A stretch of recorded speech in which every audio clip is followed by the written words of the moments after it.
It wasn't a matter of if, it was a matter of when I was going to leave State Farm. I was just waiting for the right time. I was waiting for the right opportunity. I always had interest in the broker world. Sure. I was like, there's something that just keeps calling me. And I personally, have a heart for life insurance, losing my brother back, in 2013. So that was definitely something that hit home. Yeah, resounded, I'm sure. So it wasn't even me trying to sell the product. It was more like trying to educate clients. Like, of course, this is very important to have. After a certain level, everybody wants to pick your pocket. Mm-hmm. Okay, so if you act like you want to pick some rich person's pocket, they go, I've seen this before. Yeah. Are we the largest brokerage in Santa Clarita? As of right now, we are. I mean, how long have we been in business? Not even 4 years. I always have a chip on my shoulder. I always was told, you can't do that, you can't do this. And I'm like, you tell me no, I'm going to go do it. Well, everyone, welcome to another episode of the Risky Assets Podcast. Like my last podcast, this is going to be another Greyhawk team member. Yes, sir. To my right is Eddie Corona, and Eddie is a good friend of mine now. We've been working together for a while, and I've grown to love Eddie, and it's been a really good fit for Greyhawk. But I thought this would be a really interesting win situation to be able to go, hey, what's happened since you've been at Greyhawk? Definitely. And how has it kind of panned out for all parties involved? So Eddie runs our personal lines division. And for some context, Greyhawk didn't really want to do personal insurance pre-Eddie because we just weren't staffed for it. We weren't good at it in an operational standpoint. Yeah. We were so commercial focused that we were just like, look, it's a distraction. But we kept having clients ask us like, hey, do you do personal? And we just kept telling him no.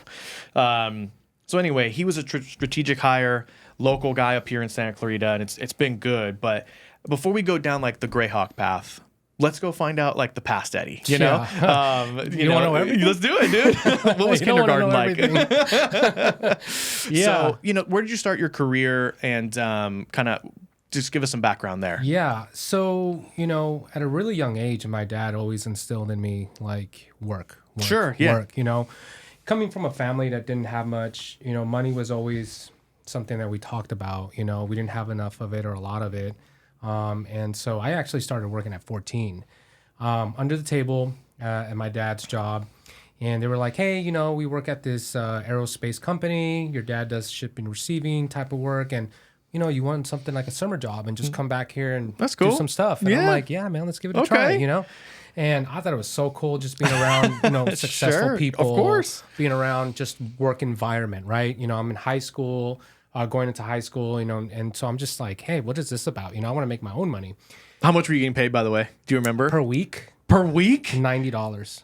How many hours was that? That's about 4 or 5. Oh, okay. 3 or 5 days a week. That wasn't too bad. Man, $90 back then then was like, man, I'd buy the whole block ice cream with the ice cream truck. Like I was like, guys, I got it. We're going to islands. Let's go. My first check, I actually took my parents out to dinner. Oh, that's cool. Yeah. I love that. So, so that was my first job. I did that for the summer. Did it for about a year. And then, like I said, growing up, we didn't have a lot of money. Sure. So it was actually a luxury to be able to go out and eat like fast food. Yeah. So once a month, my dad would be like, hey guys, Friday, got paid. Let's go to In-N-Out.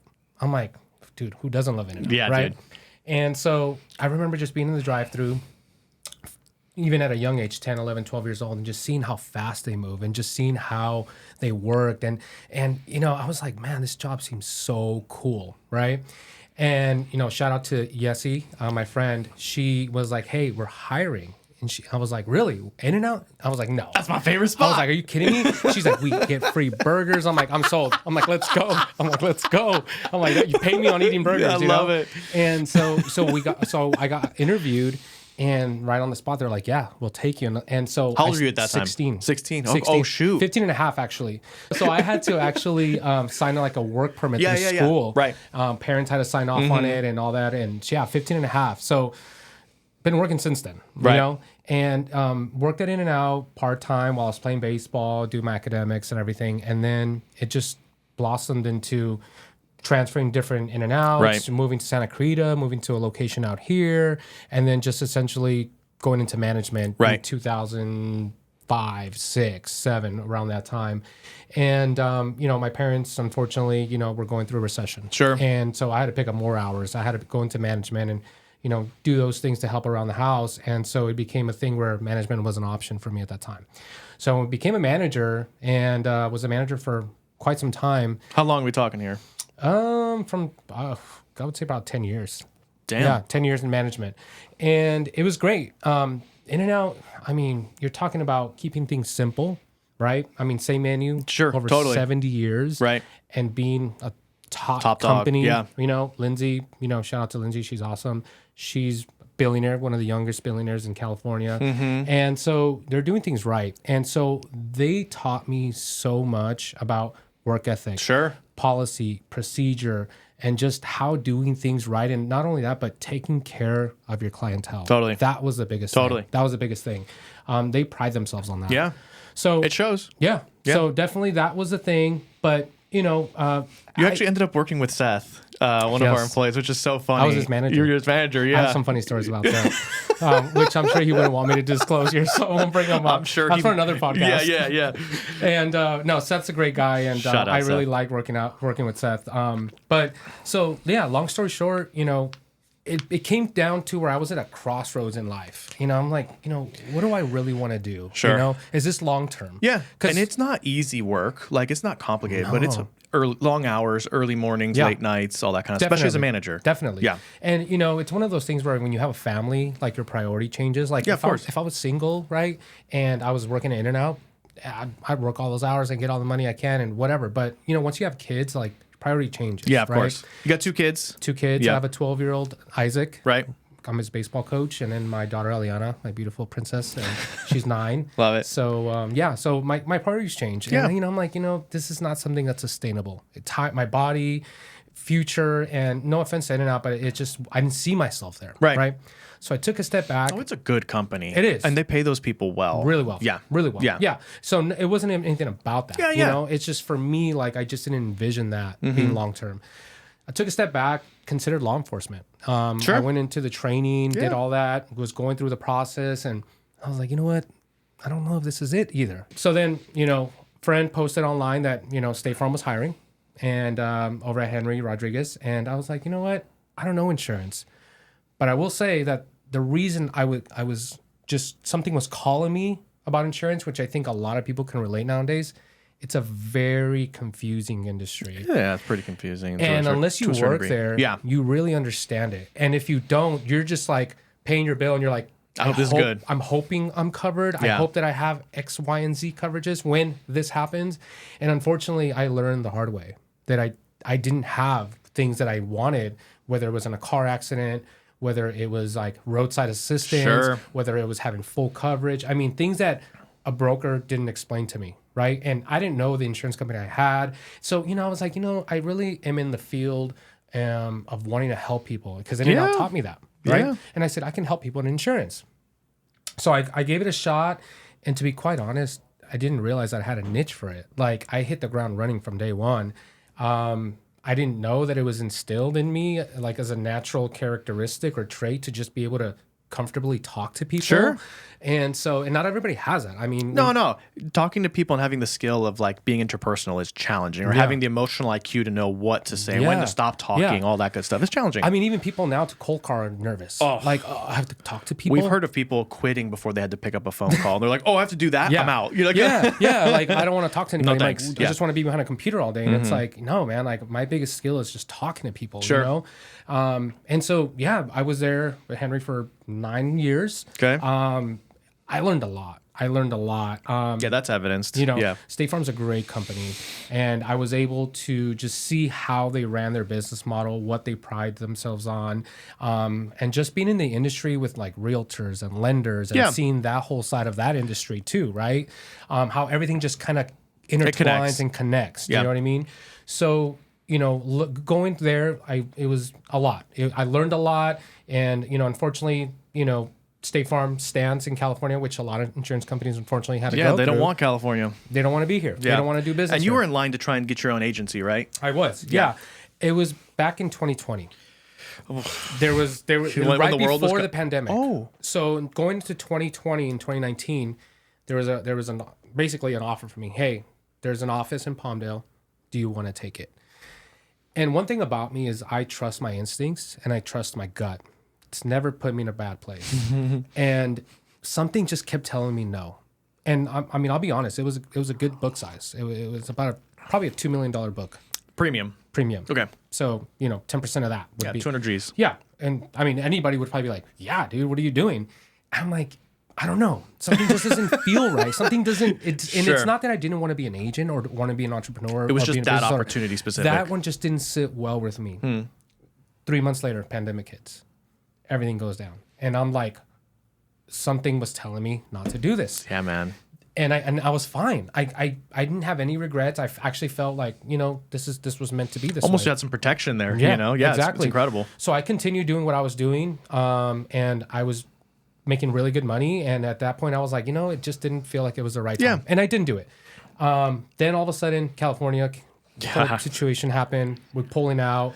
And it just became very difficult for me to make a living. Of course. And just so you know, that's 2.5 years that State Farm has been out of I just call it the fire business for them, right? So anything that's property driven, they're out. Yeah. They're out. No fire business. No fire business. No umbrellas, no personal articles, no commercial, no fleets, no general liability, no homes, no condos, no renters. Just selling life basically, right? Life insurance, auto insurance, which I will say they pride themselves on life insurance. So and I personally have a heart for life insurance, losing my brother back, in 2013. So that was definitely something that, I really hit home. It resounded, I'm sure. So it wasn't even me trying to sell the product. It was more like trying to educate clients. Like, of course. This is very important to have. And so nonetheless, I was like at a crossroads and, I'll be honest, I always had interest in the broker world. Sure. I was like, there's something that just keeps calling me and I didn't know what it was.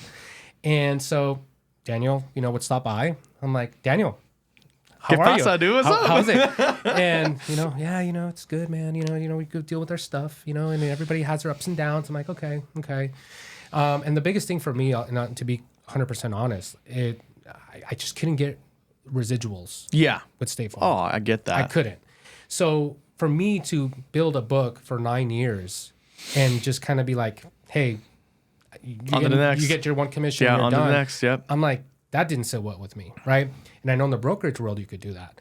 So I'm like, it's the foundation of what we do, right? Yeah. So once we talked, and it was it's so weird how that happened. So the story is, so Daniel's my business partner, just so you guys know, right? Yes. And Daniel's been a lifelong Santa Clarita guy on top of that, so he's got a lot of connections. Yes. Yeah. I was coming from the valley. I was going to get a haircut, and I was going to go up the 14 freeway. There was an accident. I had about an hour to kill. I'm like, well, I'm not going to go to my barber. I'm like, my car's dirty. So I'm like, I'm going to go wash my car. I got off on Lyons Avenue. Okay. Never been to this car wash next to Jack in the Box on Lyons Avenue. Okay.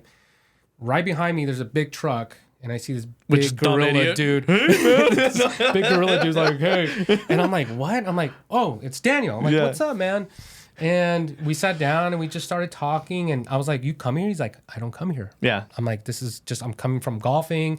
Bird crapped on my car. He's all like, I'm just here to wash my truck. I'm like, sweet.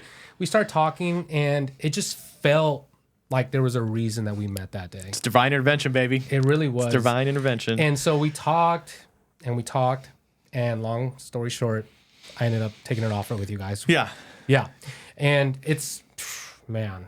Well, we felt like it was on our side. We had literally said we need this person because we keep running into this personal lines issue. Yeah. Like we're gonna start looking for them. Yeah. Okay. So and like we're Christians, right? So we had gone like this is what we're doing. We need to pray through it. We all did, and then I think a week later. Mm-hmm. He has that conversation with you, and Daniel comes back in. I think we found our guy, bro. Yeah, I think this is good. It's going to be hard for him to leave his current job, but like he's going to be a good fit. Yeah, and there was a lot of things I think in your mind that were going on that you're like, hey, I want to switch, and we were going through a big change.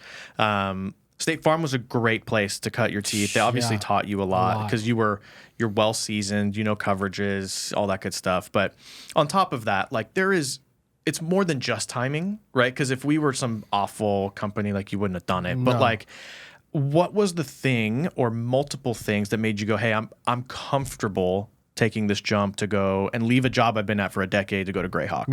Yeah. So it wasn't a matter of when. It was if it was a matter of when I was going to leave State Farm. I just didn't see myself working there till retirement, right? And for me, like the people that I work with matter a lot. I mean, you're talking about you're spending more time with these people than you do with your family. Very true. So it's like if I'm going to invest my time, my energy, and with people that matter, like it's going to be an easy decision. And like I said earlier, like it's all about my instincts and my gut. So I had never met you, but I saw what you did online, like with Greyhawk and the podcast, and I saw them, and I'm like, this guy's sharp. This guy knows what he's talking about. And I knew Daniel, not well, but I knew enough about him. Sure. And like I said, when I sat and I met with you guys, I was like, these are good people.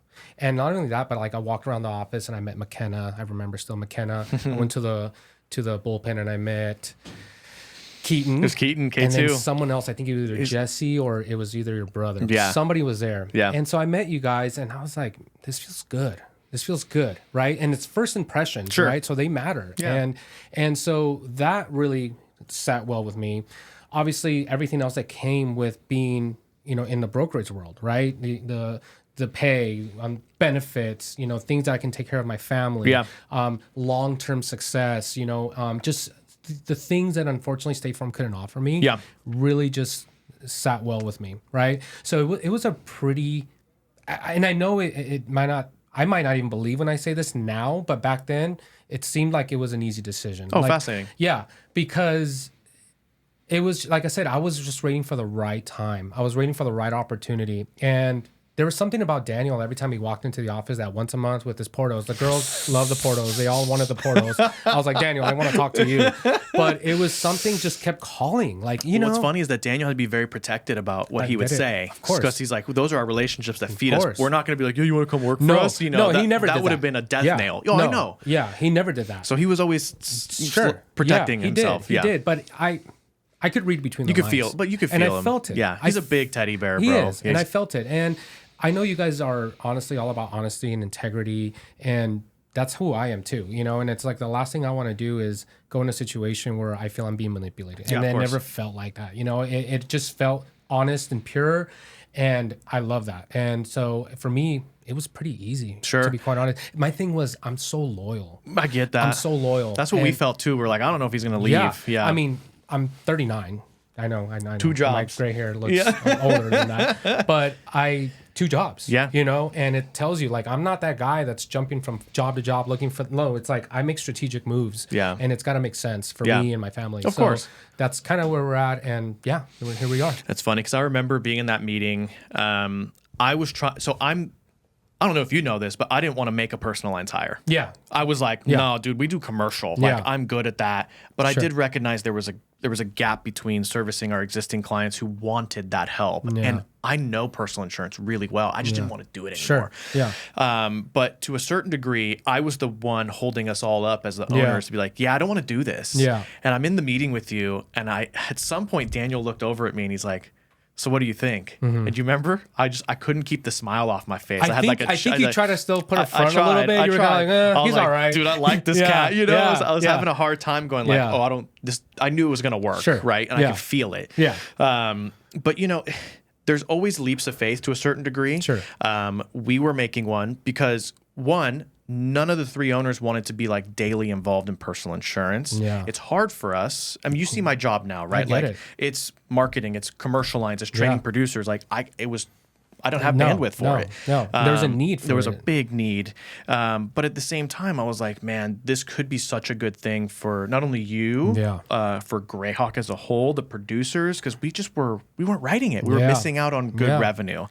But once we talked about it, once I saw it, you were sitting there, for me, it was actually a lot easier to go, we got to try this. Yeah. Like we got to see if this can work. Yeah. I think the deal was good too. Like we were like, hey, if we're going to do it, we're going to be committed to somebody. And we told you it wasn't going to be easy and that we were going to put the fire under you to go like, hey, you better go get some results here. Yeah. So we didn't lie to you in that regard. Like we didn't look at you and say it was going to be easy. We said it was going to be hard. Yeah. But I thought it was cool that you were like, I dig that. Like I'm ready for a challenge. Yeah. Like you loved it actually.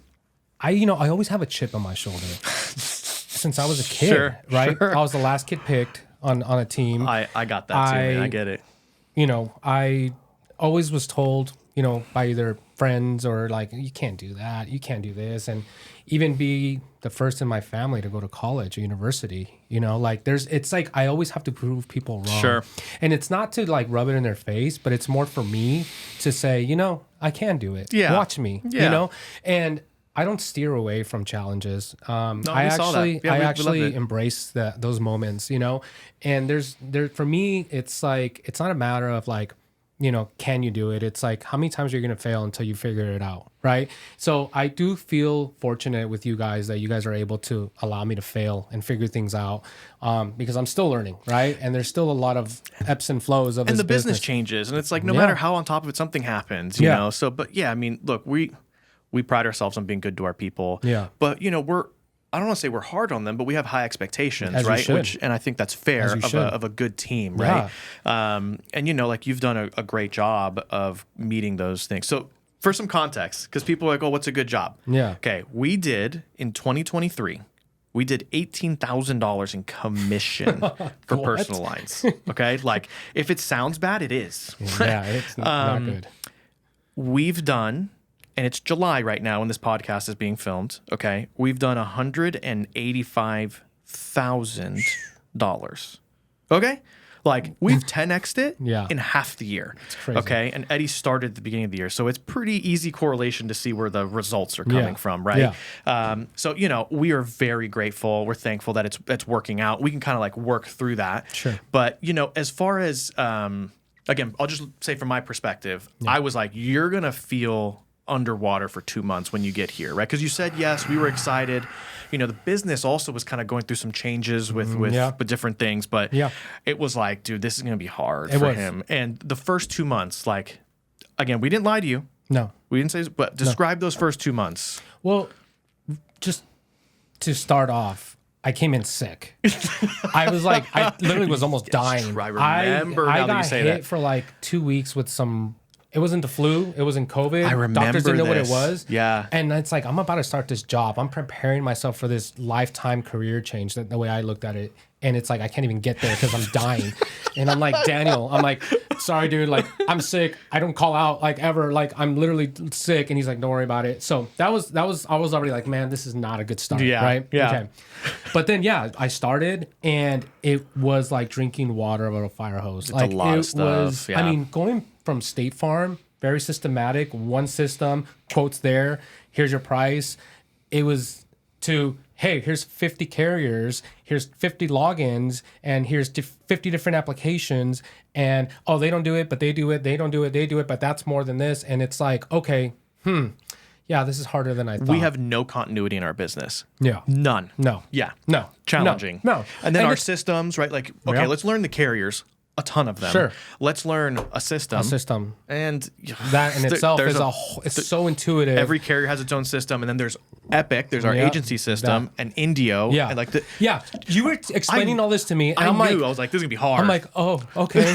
I'm like, this is not what I thought. But you know what? I said, okay, one day at a time, one bite at a time. Like, I can't sit here and try to take everything at once. Like, I have to take one bite at a time of this giant elephant, and eventually I'm gonna be able to eat it all. I would come into your office every once because I could see it. I could see it in your face. And I'm like, hey man, I can tell you're busy, and you're like, bro, this is a lot. I'm like, it's gonna get better. Yeah. You're gonna get faster.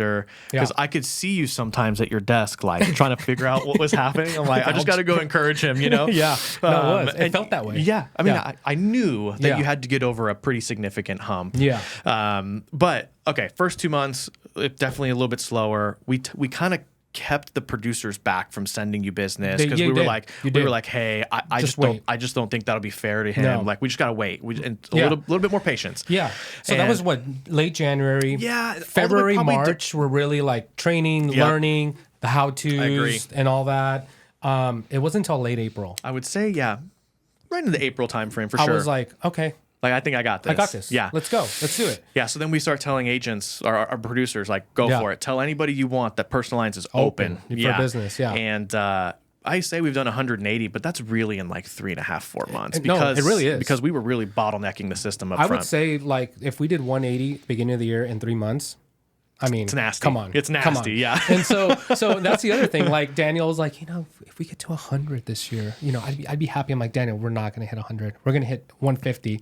And then I was like, we're going to hit 200. And I'm like, dude. I'm going for a million, dude. Like, I'm serious. Like, and that's how I am. Like, that's how I operate. I'm like, you tell me no, I'm going to go do it. Obviously, you're making good money. I'm making. We're all happy. You if make money, I make money. We all make money. We're We're all all in a happy, good position. right? Yeah. So it was a lot in the beginning. Yeah. And now the busyness is just having so many people to help, right? Like there's so many, the producers are sending me stuff.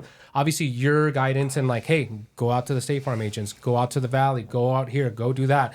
They're keeping me busy. Yeah. So it's just one of those things where like, there's so much now that it's like, I'm like, yes, you dig this it. is great. It's fun. And that's how I work. Like, I know.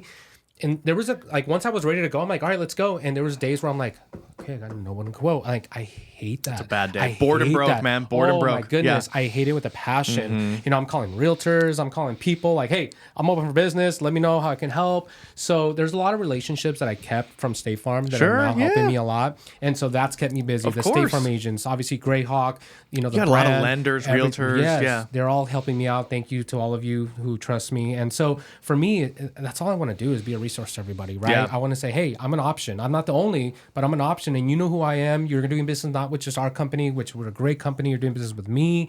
And so there's a lot of benefits to what we do and what we offer. Yeah, man. I completely agree with that. Now, it's a good segue because I was talking about, one of the things that I didn't know about how your State Farm office operated is I didn't know how high of a bar they set coverage. Which again, everyone does it different, right? Some people like get the price as low as possible. I don't care what the price. I don't care what the coverage is. I just want the price down there. Of course. We made it very clear to you. That cannot happen in our house. No. Like we want to be a top tier. If you want the house to get rebuilt completely, you come to Greyhawk. Exactly. Does it mean you're going to pay a little bit more? Sure. Like of course, but it's done correctly. Yeah. That's all that matters. That was not a hard adjustment for you because you guys were doing a pretty good job. Yeah.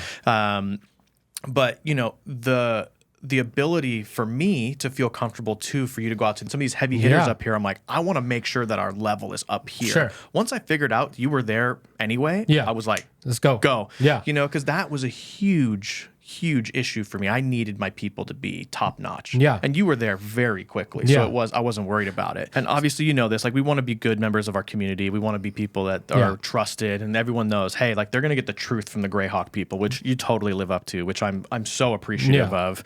Now, as we transition from month 2, 3 and going like, all right, we are cranking, right? And we're going through a lot of stuff of like, all right, we're now working out processes for being busy. Yeah. Because now I'm seeing you days where you're like, oh, I'm good, but I'm busy, right? Yeah. And how has that been over the past 3 to 4 months? Like, how have you been managing the busyness? Yeah. It's funny you say that because I had this conversation with someone the other day. Like, my work here doesn't feel like work because I feel real taken care of by you guys. Appreciate that. Right? So for me, it's like, hey, I have clients, realtors, Saturday morning. I'm waking up, phone's ringing. I'm like, who's this? Hey, I need a quote. All right, I got you, man. I'll jump on my laptop. I'll do it right now. I got you. Right? So it doesn't feel like work. So even though I'm in the office 8 to 5, 8 to 5:30, I leave, I go to Azul Tequila, I pop my laptop, I have a beer, and I continue working. And it's not like, oh, I got to go do this. It's like, I get to do this. You know what I mean? Like, I get to help people. Yeah. And literally, like, last night, I was on my laptop, and I was working for about an hour and a half. Like, So it's one of those things where it's going to get to a point where that's going to be a lot for me. Sure. And it's going to be like, okay, like, yeah. So there's going to be a point, foreseeable future, we're going to need to hire. Of course, but we've talked about supporting that as long as it's growing. Like we want to be supporting the mission of Personal Lines. Yeah. But to be quite honest, it doesn't feel like work. It doesn't. It feels great knowing that my time isn't being wasted just to do something. Like, I feel like when I'm helping someone, I'm building a relationship, and I want people to know, like, hey, Greyhawk's like on the clock all the time, and I know you are too, dude. Yeah, I work a lot. I see your emails coming in at 11:30 at night, 12 o'clock at night, early in the morning, and I'm just like, dude, I'm trying to sleep. Like, what are you doing? Sending me a meeting for Monday morning? You go to bed at 7:30. Yeah, I mean, this gray hair gets me in bed early, man. So yeah, it's definitely like I know you're working 24/7, dude. Like, and so that's a good example of like, hey, if my boss, who doesn't really need to be here, is here all day, like, who am I to just be like, hey, I'm just going to take off and, call it a day at a certain time, you know? That's really humbling. So it's definitely, and Daniel too, man. I mean, that guy's nonstop working all the time. So you guys have to quote. You guys have to do things. You guys aren't just working on the business. You guys are also working in the business. You know, we you guys want to are be very an example. involved. Yeah, I mean, look, I just don't think it's a good example to just say, hey, do what I say. No. And not do what I do. No. Now, I'm not doing as much quoting in the business as I was, but like You know more than anybody though. Yeah, I mean, that's some experience. Yeah, maybe, I'm slightly nerdy and I like it. I mean, I love insurance. I'm oddly passionate about it, which I don't think that's normal. I think God kind of has given me that over the years, but like I enjoy it. Yeah. So I mean, I appreciate you saying that. Yeah, Daniel's been great as far as leadership and all that good stuff. We have incredible people. I think everyone says we have great people. I mean, you know what it's like. You had some great coworkers before too. Love and you know my coworkers at State Farm. that makes a big difference. Yeah. But I also was the same way as you. I'm like, look, I want to be able to say, hey, I want to golf with all these people that I work with, or I want to be able to go on vacation with them. Because if you can do that, you have a good time with them, no matter how quirky they are, or whatever. Like you love their quirky, right? It's fun. And we've been really blessed with a lot of good people. And I hope it stays that way the bigger and bigger and bigger we get. I hope that those are the things that we continue to see in the right people. I mean, that's the foundation you guys set, and it's only getting better and better with the right people. And I think it's awesome because it makes work fun, right? What's the saying? Work hard, play hard, right? Yeah, work hard, play hard. And it's true. Yeah. Like, I'm in there sometimes like, man, this is like cool. Like I'm like, I'm too busy to have fun, guys, but I'm like, I got stuff to do. But it's great because there's sometimes you need that little disconnect, right? Like, hey, let's take a step back, let's share a laugh. Let's have Charlie hit someone in the head with the golf ball in the office. I definitely do that. I mean, look, I definitely am one when I'm in the office, I'm like, I want to go. Yeah. But every once in a while I'm like, dude, I want to go screw around a little bit. And I like do, right? I do. I am like a little kid. I bring my little golf club and foam golf ball out there. But like, you can't be serious 100% of the day. No. And I'm kind of an idiot at the same time, right? Like I can be nerdy, but I turn that off real fast. I'm like, I just want to be done. No, and I love that because I do that too. I'll get up and I'm like, let me go mess with your brother. Let me go mess with Jesse. Let me go mess with somebody. Like I do that because it's just you have to. You have to. You can't be on. It's a good balance, and like I said, for me, I work so well under pressure. Like give me more, you're gonna see me just get stuff done. I love you know what I mean? So it's never been a dull moment. Let me ask you this, right? This just came to my mind, but your pay, and I won't give specifics, but you have a profit sharing agreement for the personal lines business. I thought it was a fair deal. Very.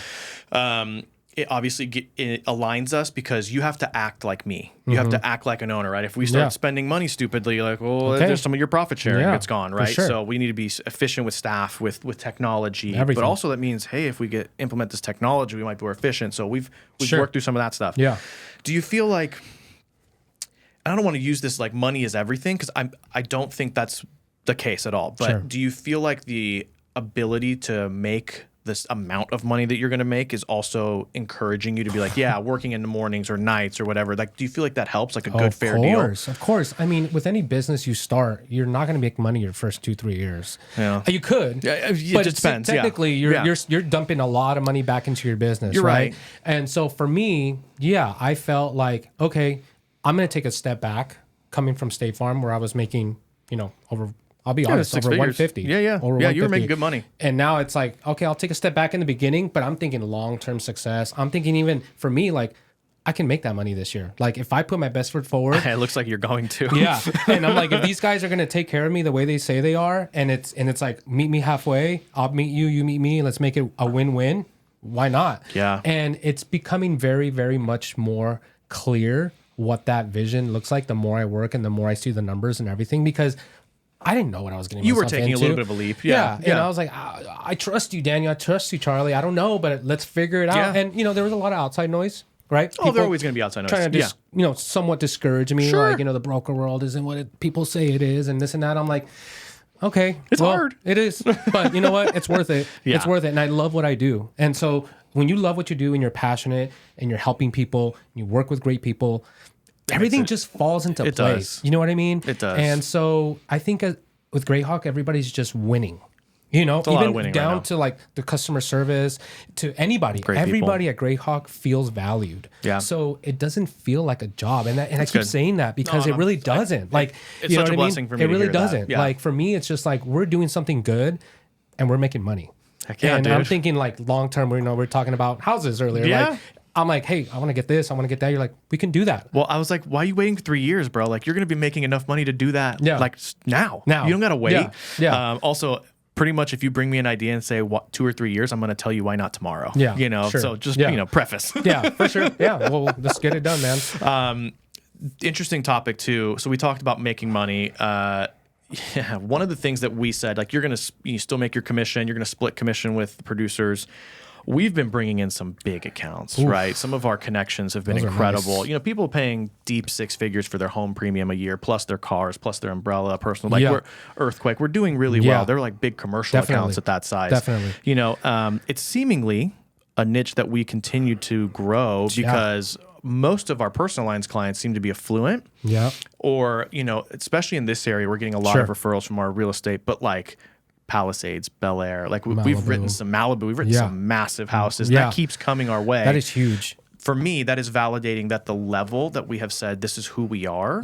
It's like the market is going, these guys are good at this, right? How have you seen that playing out? Oh, well, it's so funny because, and I don't know how this works. You can even explain to me. I had a client call me last week and it's like, hey, and I always ask, how'd you hear about us? How'd you hear about us?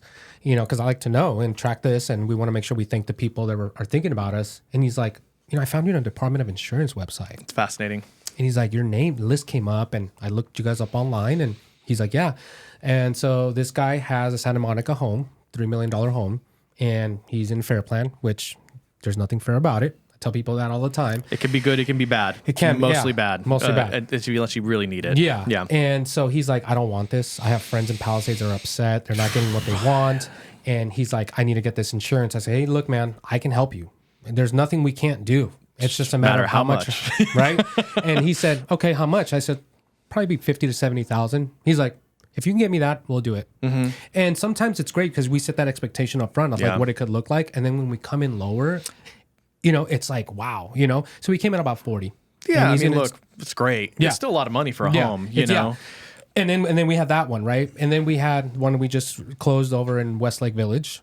Yeah. I mean, they're going to be paying over $100,000 in insurance. Beautiful home, by the way. Right off the golf course. Incredible. Right off the golf course. I played Sherwood, just if anyone knows, I played Sherwood last year, and Daniel almost hit that house with the golf ball. I'm so trashing on Daniel right now. It was such a foul ball, right? I'm impressed it even got over there. But I remember you guys showed me the picture. I'm like, oh, that's by the par 5 over there. Like I knew exactly. I remember that house. Beautiful house. It's a beautiful house. Huge home. Beautiful neighborhood. I mean, every house there is luxurious. The average home in that area is $7 million.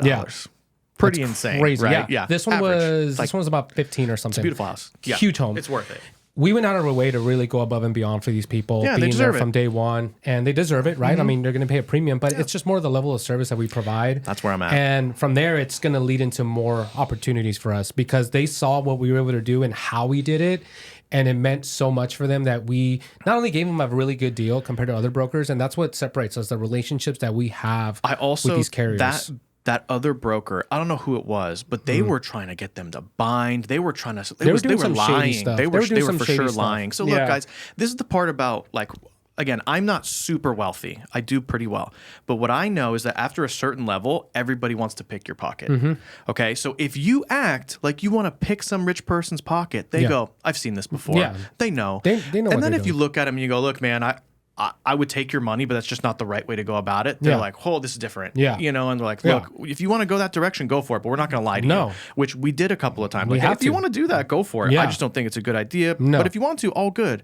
I think those people ended up trusting us over time. And look, I want my agency to be built on integrity, that those people who have money don't feel like we're just trying to pick their pockets. We're not. We will make money by telling them the truth. That's just the plain and the simple of it. And they saw that. Because they realized afterwards, like, that didn't seem right how they were telling us that. And it wasn't. The fact that I went to that carrier myself and asked this question, they were like, no, that's not right.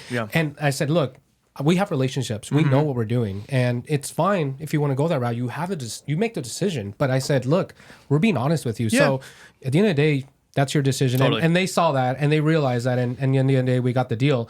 But that's more of what we're looking and what we're getting. And I mean, come on, if I can make one of those deals a month, as opposed to, no offense, but when I was at State Farm making 30 of those deals, like, it's quality over quantity. It is. You know what I mean? And so that's what we're looking at. And when I saw the first deal we made like that, I was like, oh, we can do this. We can do it so many times over too. This is how much money you can make off of this. Totally. I'm like, oh, well, let's do more of these. Keep doing more. Yeah, of them. I'm gonna start hanging door hangers at their houses or something. You know, like, look, I think it's a good way to go about the business. That's who we are. That is our fit, right? We're not built, and you know this because you're in it now. We're not built for huge amounts of quantity. No. We're just not. No. Now, maybe one day we can handle it better. Sure. But like, we want to be a white glove, and we want to treat those people very well. For sure.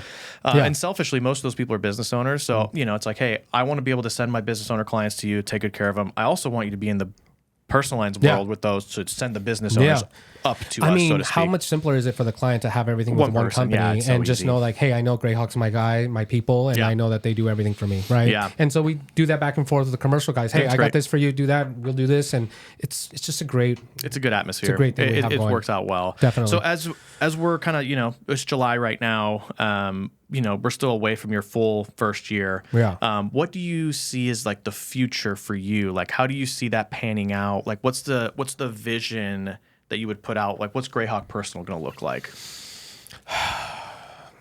That's a big question. Just because I think ahead because I like to prepare myself, but at the same time, I try to live in the moment. But if I had to really put a picture of that, man, I mean, there's no limit to what we can do, honestly. Yeah, I mean, even if I feel like we're selling this short, if I said I can see a team of like 10 of us in the personal lines department, you know, 15 of us, where it's like I got 5 mini-me's under me and just running business in and just blowing it up and having a whole office just for personal lines. Like, I mean, honestly, if you're asking me, having everybody having their own, you know, employee car, you know, and it's like, hey, go out there, get some bit. Like, I mean, honestly, like there's no limit to what we can do, just because I think that's who we are and that's what you guys have said. And there's really no limit to it. Like, it's not like, hey guys, we'll be happy if we get here. Like, no, it's like, how far can we get? Yeah, it's funny because I try and balance my desire to do everything I can with like what's enough. No. You know, but the vision I paint and the vision that I want to live in and I pray through is like, just I want to do a lot. Sure. And selfishly, there is like, hey, I want to make good money. Yeah. The other part that I didn't realize as an owner is that there is a huge amount of satisfaction, not in the leadership portion, but in the taking care of people and being like, oh, like there is kids that are a part of this and adults and like you're able to do stuff. Like you just got a beautiful car, right? Like, hey, I was happy. I'm like, dude, good for you. Like you are able to do this and like it's a dope car, you know, and I feel good about that. That's a emotional paycheck that I didn't expect to enjoy as much. No. So, and I wouldn't be able to do it if it wasn't for what you guys have done for me. You know, I mean, obviously you've done the work. Yeah, you've done the work. We just gave you a place to sit. You guys write the check, so I mean, your name's on there, man. So it's like I gotta go give that to the dealership every month. But no, nonetheless, like I mean, I wouldn't be able to if it wasn't for the opportunity you guys gave me. And I would say that what I envisioned the first 6 months to a year to where I'm at now, I've far exceeded what I thought. It's been good for us too. Yeah. So us too. It says all about you guys. Even me just being able to put my head down and grind and get things done. And so it was never a doubt in me.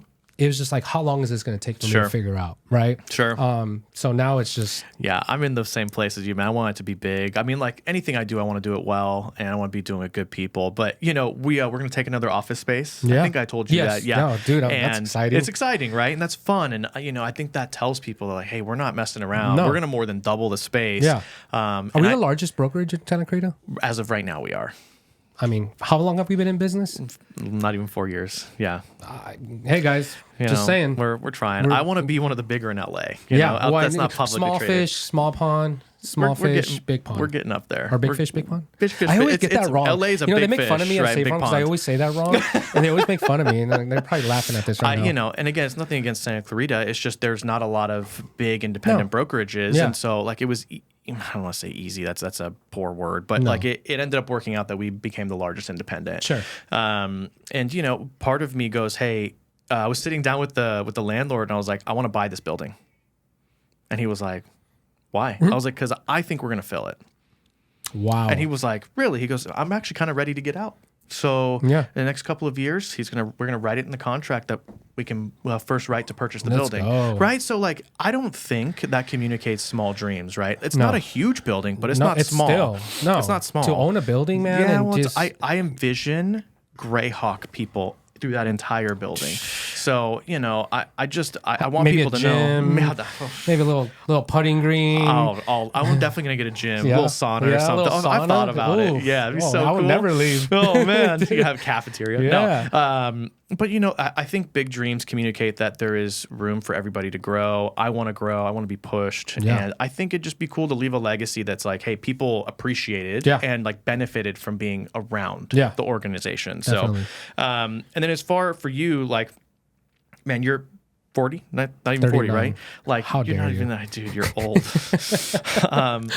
You know, what can 20 years, 25 years? You know, I'm excited about that. I said it with Brian in my last podcast. Like, I'm excited to do this podcast in 5 and 10 years and be like, what kind of conversations are we going to be having? What are we talking about? You know, look at this team that we've built. Look at this we thing. got 5 offices spread out in Southern California. I would love that. I mean, you know, it's like, and hey, I can see that, man. I do too. I can see that. I do too. And the big impact is like, look at all the people, look at all the kids, look at all the things that people are able to do. Like that is, that's rewarding. I'm so excited about that.